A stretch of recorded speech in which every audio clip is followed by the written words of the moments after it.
Yes, pale lazima lazima mlambe ndio atoe kitu kizuri. Kushika microphone akasahau ako State House, akafikiri ako Ihoro Stadium. Jangili dosi alikuwa anashautia mkuu wa majeshi, ungefikiria ako kwa bafu. Mr. President, Mr. President, Mr. President, tunataka kukuambia. Na shout. Hata ndio tulikuwa tunajiuliza, mbona una shout na ako hapo chini yako?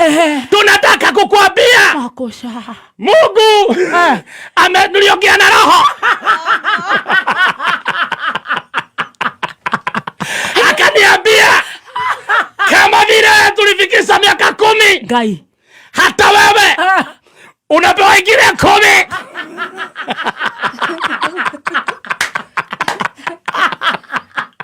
Linda tumbo.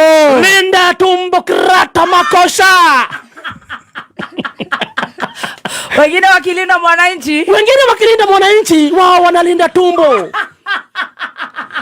Nakumbuka kidogo mali makosa inakuingilia kabisa sasa. Wao ni vimoda wa ukweli. Wangwengwengo wamejaa kule. Mawengwe.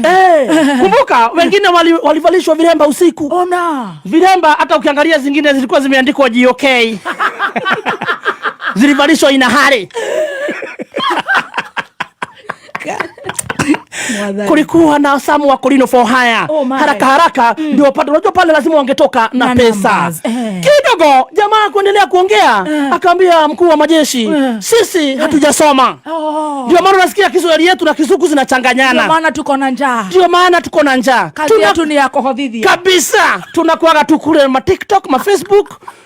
Tukisema tunachanganyikiwa sasa, inafanya ifanye mkuu wa majeshi, lakini tunakuomba utufungulie shule.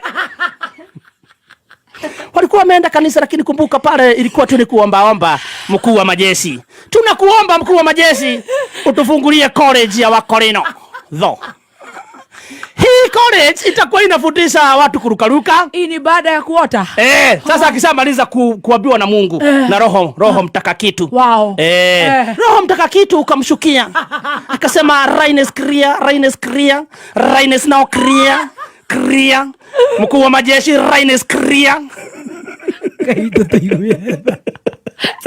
Raina consider the Raines now clear. Miaka ni 10. Miaka kama vile kanisa imefikisha miaka 10 mkuu wa majeshi. Hata we Roho ameniambia Raines clear. Hata we unaenda 10 mheshimiwa. Kutoka hapa